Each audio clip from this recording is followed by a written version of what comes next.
जय हिंद मेरे प्यारे साथियों, आप सभी का मेरे YouTube चैनल पे एक बार फिर से स्वागत है। कैसे हैं आप सभी? आशा करते हैं आप लोग बहुत अच्छे होंगे। तो आज की वीडियो में हम लोग बात करेंगे दोस्तों कि जो एसएससी जीडी का फॉर्म रिजेक्ट हुआ है वो किन किन कारणों से रिजेक्ट हुआ है, फॉर्म रिजेक्ट होने का सबसे बड़ा कारण क्या है और इसके पीछे जिम्मेदार कौन है, और क्या अब जो फॉर्म रिजेक्ट हो गए हैं उनमें से किन किन लोगों के फॉर्म एक्सेप्ट हो सकते हैं और आपको अपने फॉर्म को एक्सेप्ट कराने के लिए क्या करना होगा। इसके पहले आप लोगों ने बहुत सारी वीडियो देखी होंगे, लेकिन वो वीडियो देखने के बाद मैक्सिमम लोगों के डाउट क्लियर नहीं हुए, लेकिन ये वीडियो देखने के बाद आपके डाउट क्लियर हो जाएंगे। और हम ये भी बात करेंगे कि जो मॉडिफिकेशन लिंक की मैंने बात पिछली वीडियो में की थी, वो मॉडिफिकेशन लिंक एक्टिव करेगा एसएससी या नहीं करेगा, इन सारी चीज़ों पे बात करेंगे।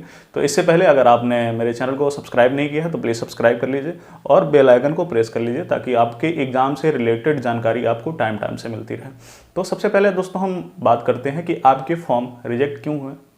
तो आप सभी लोगों को पता है कि आपने फॉर्म भरते टाइम गलतियां की, इस वजह से आपके फॉर्म रिजेक्ट हो गए। और वो गलतियां क्या थी कि जो एसएससी के थ्रू नोटिफिकेशन दिया गया था जिसमें इंस्ट्रक्शन थे, यानी कि निर्देश था कि आपको फॉर्म कैसे फिल करना है, उसमें डेट कौन सा पड़ेगा, ये सारी चीज़ें आपने अच्छे से नहीं पढ़ी और आप गलती कर बैठे, जिस वजह से आपका फॉर्म रिजेक्ट हो गया। और बहुत सारे कैंडिडेट ऐसे भी हैं कि जिनका फॉर्म साइबर कैफ़े वालों की लापरवाही की वजह से हुआ है। अब वो साइबर कैफ़े वालों के पास आप जाएंगे तो वो अपनी गलती एक्सेप्ट नहीं करेंगे, ये मुझे भी पता है, ठीक है। अब क्या किया ही जा सकता है।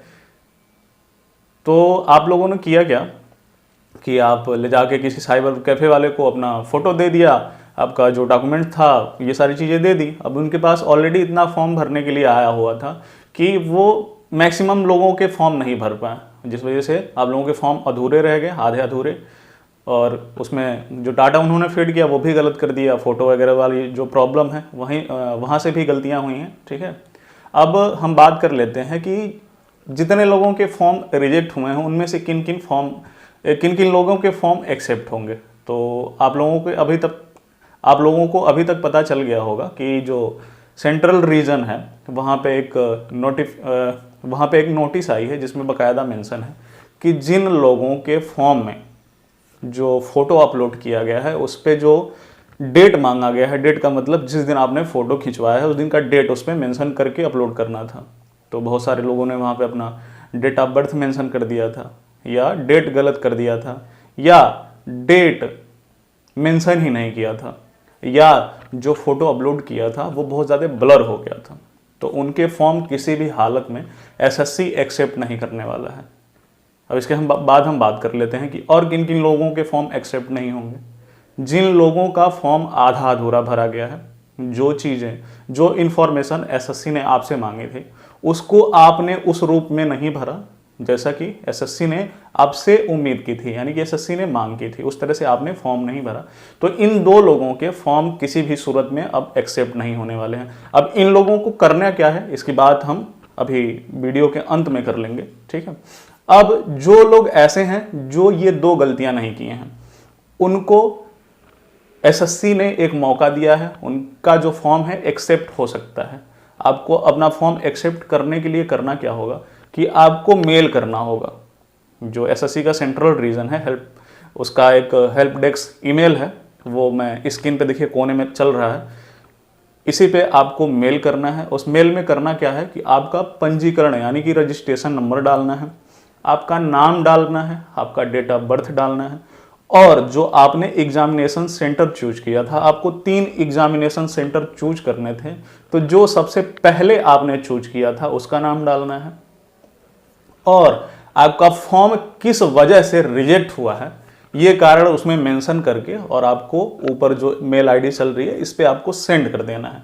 अगर आपके द्वारा दी गई जानकारी एसएससी को समझ में आती है, एसएससी को लगता है कि आपका फॉर्म एक्सेप्ट किया जा सकता है, तो आपका फॉर्म वो 100% एक्सेप्ट कर लेगा, ठीक है। तो ये मौका है आपके पास और हताश मत होइए। गलत तो हुआ ही आप लोगों के साथ, और ये गलत होने का जो सबसे बड़ा कारण है वो कहीं ना कहीं आपकी गलती है, आपने लापरवाही से फॉर्म फिल किया है। अब बहुत सारे भाई मेरे पूछ रहे थे कि सर मैंने 2 रजिस्ट्रेशन कर दिया, इस वजह से मेरा फॉर्म रिजेक्ट हो गया, और कुछ कह रहे थे कि सर मेरा सिग्नेचर जो था वो ब्लर हो गया, इस वजह से फॉर्म रिजेक्ट हो गया, तो इनके फॉर्म एक्सेप्ट हो सकते हैं। और यार तुम लोगों से ये कौन कह देता है कि 2-2 रजिस्ट्रेशन कर दो, 2-2 फॉर्म भर दो। वो पहले वाला टाइम गया बाबू, जब चीज़ें ऑनलाइन नहीं थी। अभी सब चीज़ें बायोमेट्रिक होती हैं, ठीक है। अब अगर आप फॉर्म भर रहे हैं तो वहाँ पे आपका आधार कार्ड मेंशन होता है। अब अगर आप मल्टीपल रजिस्ट्रेशन करने हैं तो स्वाभाविक है कि आपका फॉर्म रिजेक्ट हो जाएगा। चलिए, इस बार गलती कर दी है, लेकिन अगर आपकी उम्र बची है या नहीं बची है, इसके बाद अगर आप किसी भी भर्ती का फॉर्म भरिएगा तो ये चीज़ दिमाग से निकाल दीजिएगा। मेरे भी साथ जो बच्चे पढ़ते हैं, मेरे से बच्चे पढ़ते हैं, हम उन लोगों में से भी 2-4 ने ये गलतियाँ की हैं कि उनको 2 बार एग्जाम देने को मिल जाएगा। ऐसा नहीं है यार, अब वो चीज़ें बदल चुकी हैं। पहले होता क्या था कि जो आर्मी की भर्ती होती थी उसमें लड़का दौड़ने जाता था, वो जीडी में भी दौड़ लेता था, ट्रेडमैन में भी दौड़ लेता था और टेक्निकल में भी दौड़ लेता था। लेकिन अभी ऐसा नहीं है, सब कुछ ऑनलाइन हो गया है। बातों को समझिए आप लोग। और ये गलतियां करके अब आप लोग ये कर रहे हैं, दूसरे को किसी को दोषी ठहरा रहे हैं। कोई दोषी नहीं है, गलती आपकी है, इस चीज़ को मानिए, ठीक है। अब थोड़ा सा आपको अपनी गलती रियलाइज हो रही होगी, पछतावा भी हो रहा। कुछ लोग कह रहे हैं कि मेरा आखिरी ये था, अटेम्प्ट था। जब आपका आखिरी अटेम्प्ट था तो आपको अपना फॉर्म सोच समझ के सारी चीज़ों को बाकायदा पढ़ के भरनी थी ना बाबू। अब ये गलती कैसे कर बैठे, मेरे खुद समझ में नहीं आ रहा है।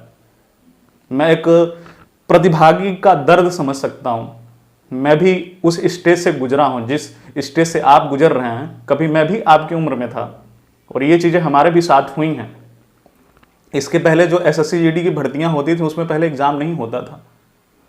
और मुझे याद है कि मैं एसएससी जीडी की भर्ती सोनभद्र में देखने गया था। मैंने दौड़ निकाला था और मुझे चेस्ट में छांट दिया गया था। मैं पूरे रास्ते रोते हुए आया था।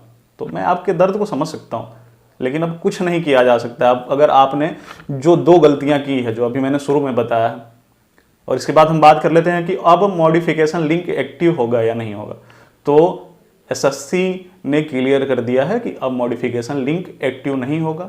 उसने बताया है कि आप क्या कर सकते हैं जिससे आपका फॉर्म एक्सेप्ट हो जाएगा। तो आपको क्या करना है, जो मैंने मेल आईडी बताई है उस पर आपको सेंड करना है। सेंड करिए, 99% आपके फॉर्म एक्सेप्ट हो सकते हैं। और वो भाई भी मेल करें जिनका फॉर्म फोटो की वजह से और फॉर्म आधा अधूरा होने की वजह से रिजेक्ट हो गया है, वो लोग भी मेल करें। हो सकता है कि आपके ऊपर एसएससी को तरस आ जाए और आपका फॉर्म एक्सेप्ट हो जाए, ठीक है। अगर नहीं एक्सेप्ट होता है तब भी आप होप मत खोइए। अभी बहुत सारी वैकेंसी आने वाली हैं, चुनाव का टाइम है।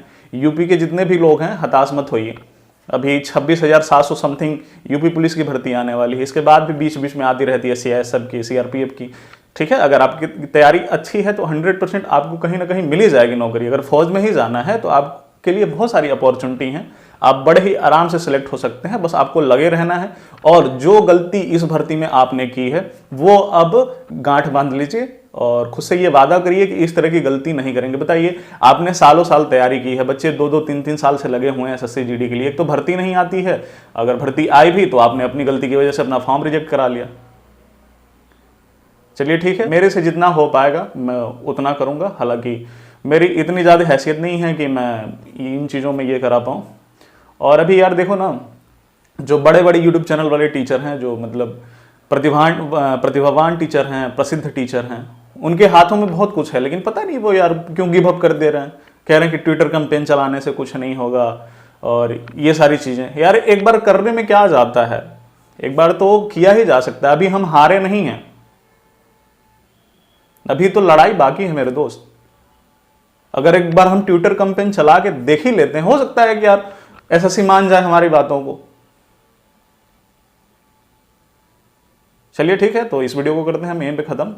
और इस वीडियो को ज़्यादा से ज़्यादा शेयर करिए ताकि जो बड़े बड़े यूट्यूब चैनल वाले बड़े बड़े टीचर हैं वो लोग इस चीज़ को देखें और मेरे साथ जुड़ें। अगर उन लोगों का साथ मिलेगा तो हम लोग ट्विटर कैंपेन चलाएंगे मेरे भाई, ठीक है। ट्विटर कैंपेन से चीज़ें बदल सकती हैं।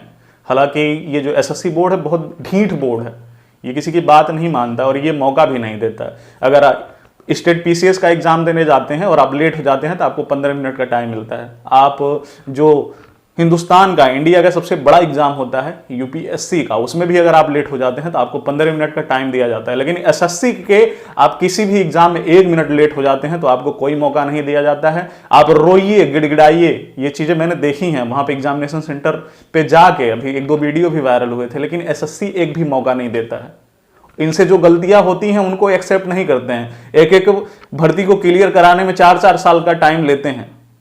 उस चीज़ को ये लोग मानने के लिए तैयार नहीं है। लेकिन अगर हमसे एक गलती हो जाती है तो उसको ये लोग एक्सेप्ट नहीं करते हैं। चलिए फिलहाल बहुत ज़्यादा हो जा रहा है तो हम करते हैं पे ख़त्म, मिलते हैं अगली वीडियो में। थैंक यू दोस्तों।